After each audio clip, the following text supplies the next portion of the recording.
Today on the list, mouth-watering sandwiches you have to try, dogs that lend a helping paw, and ways to clear the clutter from your closet. We only wear like 44% of what's in our closet. Plus, making your own is always a way I like to go. Easy DIY decorations to make for fall. We are going to be using a power tool for this one, but it's not hard at all. But first, what the longest living people do every day. It's your life, it's your list, and it starts right now.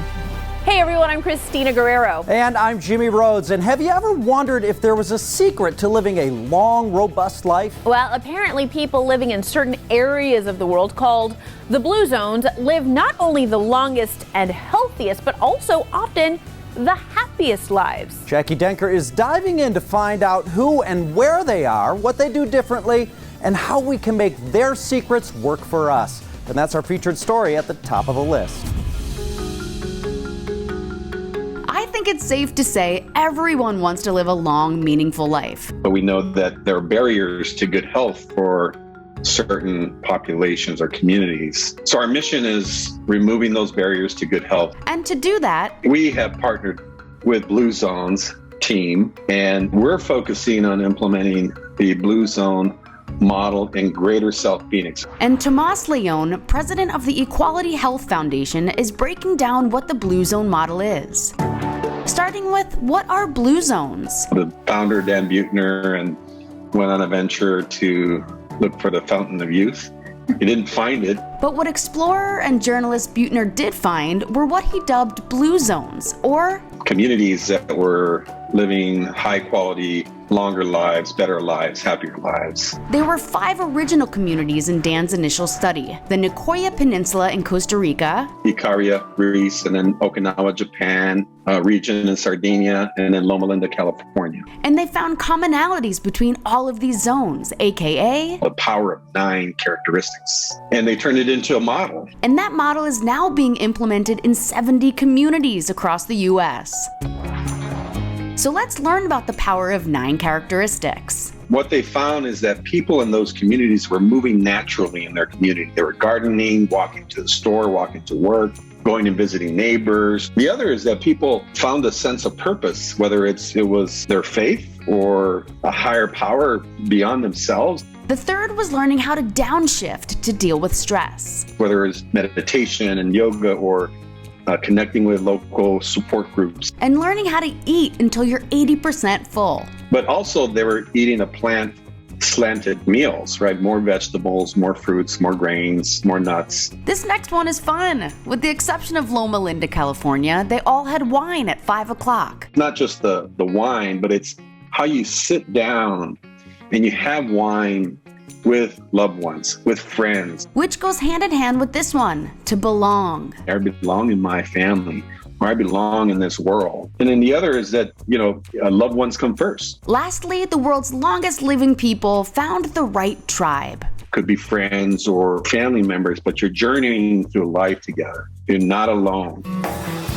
So how do we get involved in our own communities? Any community can take a look at the model and, begin implementation of this. He says you can encourage your local leaders to get involved, or you can implement the principles in your own life. Transformational steps all together collectively creates that motion in a change in environment that leads to better outcomes in terms of health and well-being. To learn more, you can head to bluezones.com. Living longer, healthier, and happier lives with the Blue Zone model is at the top of the list.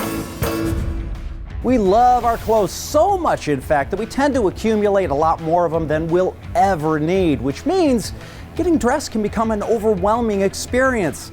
There has to be a better way, so Hattie D. Jamal stitched together some tips to dress more efficiently. According to a London-based retailer, Marks & Spencer, we spend a whopping 63 hours a year. That's a work week and a half combing through our wardrobe, figuring out what to wear. That's a lot of time that we could be using for creative endeavors, pursuits, taking care of kids, for taking care of ourselves. Bowie Madhu, the image architect, shares his tips on how to dress more efficiently by wearing what you love.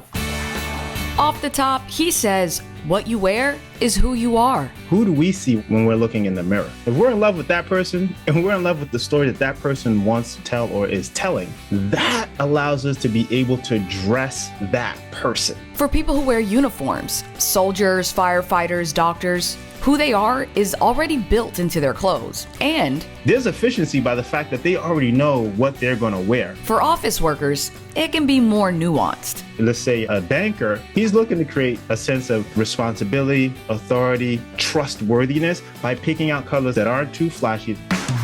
So when you go through your wardrobe, free your mind, your clothes will follow. We only wear like 44% of what's in our closet. That other balance of it is just the stuff that we end up thinking that we thought we liked, thinking that we thought we were going to look cool in. Out of frustration, those clothes are pushed to the back of the closet. Then that reinforces this whole process of being stressed out and having a closet full of stuff that's just like mixed in with stuff that we kind of like, stuff that we love, and stuff that we absolutely don't want to ever wear again. Buy true to your size based on your story and build a wardrobe without breaking the bank at stores like Nordstrom Rack, Saks Off Fifth, and Neiman Marcus's Last Call. This allows you to now shop with confidence, shop with clarity, and shop more efficiently.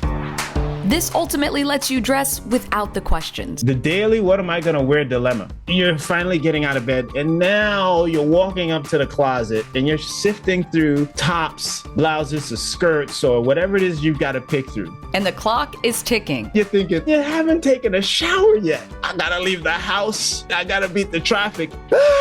To avoid this dilemma, organize your closet based on division of labor. Favorite pieces, our favorite tops, our favorite sport coats. Arrange them together so you can just grab and go. When you get up in the morning, it's actually not something that you are thinking about or using your energy to think about the same way.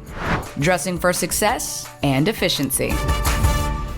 All right, it is time to decorate your house for fall, but this year, let's give the mini pumpkin cornucopia, dried corn, and wreath made of leaves a rest, okay? Because we have some fun, easy DIY projects that'll freshen up your home for fall.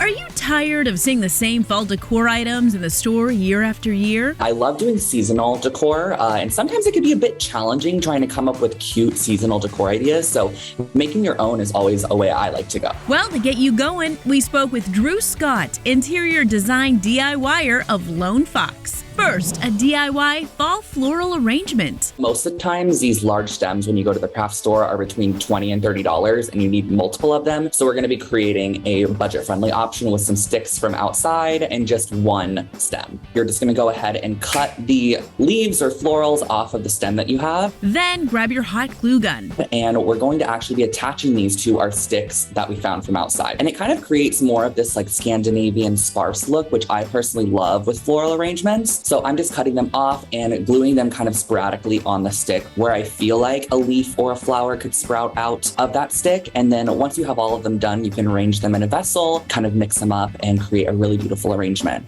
Next up, we're going to be customizing some taper candles and just gearing them a bit more fall. To do that, you'll need some faux leaves. And I'm actually using the same leaves that I used in the first project, and we're just using the silk flower itself. And I dipped that in some melted wax just from a taper candle piece that I had melted down in a double boiler and just stuck it right to the candle. It dries down perfectly and it's just going to adhere to the candle and almost become one with it. And I just feel like it gives it such a cute little motif added for your fall decor. And lastly, a dark wood acorn statue. This one is a little bit more advanced, I'd say, because we are going to be using a power tool for this one, but it's not hard at all. I decided to draw out an acorn shape on my 3/4 inch plywood, and I just did this by hand. And then I went in with the jigsaw and cut that shape out just very organically. And don't worry if you don't own a jigsaw. You can easily rent one for around $25 at your local hardware store.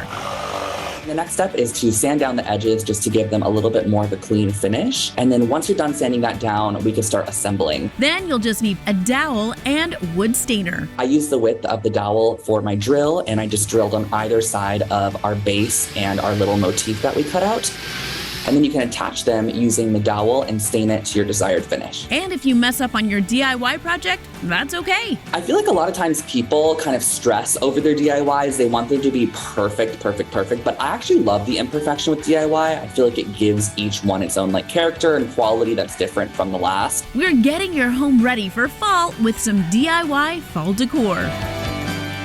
Still to come on the list. Sweet plays well with smoky and salty. What goes into the best sandwiches? This is so wrong, but it feels so right. Plus, meet the neighborhood watchdog who sees everything. She's just enjoying the view up there.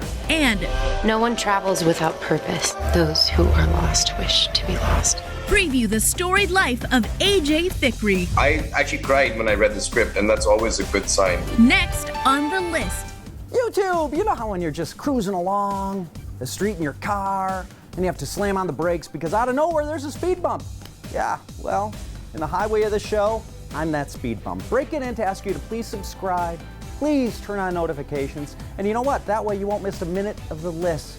All right, speed bump over. Back to the show. Punch it. Punch it! Welcome back, everyone, to KG Trivia Time. Did you know the sandwich was invented in the 1700s as a way for people to hold food in one hand while they can drink and game with the other? Oh, very convenient. But you know, from those humble beginnings, it spread its wings and gone on to great things, becoming, dare we say it, a culinary art form. We do dare. We're sinking our teeth into some out-of-this-world sandwiches made by one of our absolute favorite chefs. Whether you're slapping together a PB&J or looking to upgrade your favorite portable meal, options abound when it comes to making sandwiches. It can be sweet, it can be savory, it can be fried. We broke bread with Chef John Paul Hutchins of Shift Pixie Labs and let our stomachs get bigger than our eyes with 3 amazing sandwiches. Starting with the grinder. We're starting with a whole loaf of bread, and then we're just gonna pack this with all kinds of cool meats and cheeses, and then we're gonna top it with this beautiful kind of a lettuce slaw. It's a cool variation on a classic sandwich that I believe built America. The sandwich that built America, how do we deny that? Split the bread horizontally and drizzle olive oil on the top piece. We have turkey, we have salami, we have prosciutto, we have capicola, we have all the good stuff. Layer the meats on top of each other one at a time and really pile it high. Then stack the top side with several layers of provolone. To make the slaw, mix mayo, red wine vinegar, red pepper flake, and oregano. Chop up and add some lettuce and parsley, some pepperoncini, and finish it up with Parmesan. Let's build this sandwich. So I'm just gonna pile this up and just get messy with it. I mean, really get messy. It's messy, gooey, it's thick, and it's really good. Next, portobello Parmesan. This is just a riff on an eggplant parm or whatever. We're just using portobello mushrooms, and the reason I love portobello mushrooms is the umami. Umami is the meaty, salty flavor. To prep the mushrooms, skin the tops and scrape off the gills on the bottom. Then cut them into strips. Dip them in flour, beaten egg, and finally breadcrumbs. Fry in 360-degree peanut oil, and when golden, let them rest on a rack to drain the excess oil. Let's put some provolone on there. All right, and then pop that in the oven. Oh, gonna get it nice and bubbly. After a few minutes, take the bread out and pile strips of portobello on top and cover it with pasta sauce. Then grab a fresh roll of mozzarella. And then I'm gonna take this guy and see if we can just tear off chunks of this so we have some texture here. Put the bottom half in the oven at 450 for a few minutes to toast it up. Remove it and place chopped basil and parsley on top. It is good. This is an immersive sandwich. You're gonna live it. Yeah. Finally, the Donut Deluxe. Let's get weird with it. We're gonna build a sandwich on a glazed donut, but this will actually work because sweet plays well with smoky and salty. Place several pieces of smoked turkey, ham, and cheddar on top of each other on a pan and throw it in a 500-degree oven just to warm it up. Then fry an egg sunny side up. I don't think we're gonna cut this in half. I think we're gonna use one for the top and one for the bottom. Place the meat and cheese on top, followed by the egg and some bacon, then top it off with the other donut. So you ready to try this? I have my affairs in order. Giving our taste buds a treat, one sandwich at a time. October is Adopt a Shelter Dog Month, and if you need some inspiration to rescue a new pet, well, recently we've been seeing stories that prove why dogs are called man's best friend. Here are 3 instances of hounds helping the communities they're in. Coming in at number 1, Glendale, Arizona's Nala, the Husky, is a neighborhood watchdog who does her job perched on top of her family's roof. I believe she's our watchdog. She just sits up there. It's so funny. When other family members couldn't provide the space and backyard Nala needed, Jason Camarena and his mom offered their home 2 years ago. Now she's very happy and outgoing. At the end of the day, you know, she's just enjoying the view up there. Oh, and this is so cute. Nala's neighbors gave her the nickname Pigeon. One person actually came and knocked on her door and thought she was a statue because she just stood there like she did not move at all. I mean, so smart. It's quiet up there and it has a great view. All right, at number 2, Treasure Island, Florida's Captain the Beagle recently became the local fire department's therapy dog. One thing about the fire service is every day is different. We're always on call. You don't really know what you might be getting into, so it's nice to have something to come back to. Station 24 is giving Captain a new beginning after rescuing him from the Humane Society of Tampa Bay. This dog had not been associated with humans much, and not in a kind way anyway. So we've had him for 3 days. He's currently running all around the station. And on top of being the station's therapy dog, he will also join the department at public education events and become the fire department's official mascot. He's definitely going to get plenty of love. Sounds like a perfect fit for him. And the third helping hound on our list is another Florida pooch. Havoc the Yellow Lab recently became Florida Fish and Wildlife's newest search dog. It's phenomenal. You take this dog that felt like it didn't have purpose in this realm, and you build that bond and you train it to do what you want it to do. Havoc, who is trained at Southeastern Guide Dogs in Palmetto, was selected because of his high energy. We like that high drive. We strongly encourage it. Wow, he is learning to do things like track missing people, sniff out poachers, and even though he's happy with his new role, he still loves the folks who raised him as a puppy. And those were 3 stories of hounds helping folks out. Lots more to come on the list. Stay with us.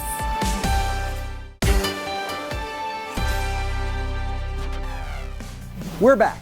Today on the watch list, Teresa Strasser's talking to the star-studded cast of the new movie, The Storied Life of A.J. Fikry, which is based on a best-selling book that's been translated into more than 30 languages. I'm 39 years old. I live alone. I subsist on a diet of frozen entrees. And since my wife died, I hate my work. The Storied Life of A.J. Fikry stars Kunal Nair as a grieving bookstore owner who stumbles upon a little girl who changes his life. Who the hell are you? Maya. It's based on the award-winning 2014 novel of the same name, which spent several months on the New York Times bestseller list. And Kunal, along with his co-stars Christina Hendricks, David Arquette, and Lucy Hale, told us what you need to know before checking it out. Such rich characters and dialogue and relationships. There's some drama in it, but it's really a feel-good film. First, it's an emotional story. Pretty much every bad thing in life is a result of bad timing. Every good thing is a result of good timing. I cried reading the book. I cried on set. The tone of the movie is heavy. And I think it's a little bit of a roller coaster. And I think all of these people have a pretty huge journey throughout the film. It really is a story about loss and love and storytelling and how unexpected surprises can change our life for the better. No one travels without purpose. Those who are lost wish to be lost. But while you may tear up, you'll be learning too. There's life after loss. What AJ goes through in the beginning with the loss of his wife, after that, there's still life to be lived. And there's still a life to be had, and a life to be wanted, and a life to be dreamed about. There's something kind of heroic about being a bookseller. There's also something heroic about adopting a child. And I think just having the innocence and the purity of the love of a child can really, break even the toughest of hearts. Sometimes, though, I get tired of learning lessons. And this movie might inspire you to read. The beauty of the movie, too, and Lucy will agree, is that, someone leaves a baby in a bookstore because they think that they would have a good life. That there's something about people who surround themselves with books that means that they're good people, or they're educated people, or that they have an infrastructure to take care of people. And it's just the power of books, which sadly we're losing a little bit. But I hope this movie invokes people to read again. This one is my favorite. It is a book about the possibility of finding great love at any age. When I allow myself to sit down with a novel and turn my phone off and step away, to me it's very peaceful and zen, and not enough of my life is spent that way. When you can really have a real escape and dive into a novel and just be swept away, it's magic. The Storied Life of A.J. Fikry is on the watch list. We'll be right back. Welcome back, friends. It is time for what's last on our list. Okay, Jimmy, have you ever heard of Sober October? Of course, and dry January, sober October. You take a month off, from drinking to kind of detox and reset. That's right. So if you're partaking in Sober October, maybe it's time to be like the cool kids and get rid of it forever. Take a look at this story from Vice News, how alcohol lost its cool. Apparently drinking has been losing its street cred in the pop culture for a while now. Yeah, now I don't know if I'm a trendsetter or a trend follower, but at the beginning of the year, I decided to shelf my beloved Pinot Noir for Dry January. And guys, it's been 10 months and I am still happy AF. Whoa, family show, come on. Jimmy, AF, it's how us cool kids say alcohol free. Okay, Now it has been reported that the pandemic did create a slew of problem drinkers, but Google searches for sober curious peaked in 2021 following the pandemic. And alcohol use among the younger gen is down. So what gives? They say younger generation is kind of strapped for cash and time, so nights out are expensive and trying to juggle school, work, a couple of side hustles. No one has time for a hangover. Yeah, another reason, we're much more aware of alcohol's impact on our mental health, and improving our mental health is much more of a priority now than it has ever been. You know what? I'll drink to that. Yes, I will too. I will take an H2O on the rocks, please. You know what? I am feeling feisty. Make mine a double. That's what's last on our list. Thank you. YouTube, you have watched this entire show, and the sense of accomplishment must be overwhelming. I mean, sure, our hard work basically washed over you while you just sat there. So maybe you're feeling like you want to put in some effort. Well, you can balance the scales a bit by giving this video a nice big thumbs up, right? Then write a nice or constructive comment. We'll read them, I promise. And finally, hit the subscribe button. Yeah, this is a lot of work, but it helps us and you will never miss a list. Hey, speaking of episodes you might have missed, we queued up a few just for you. Enjoy.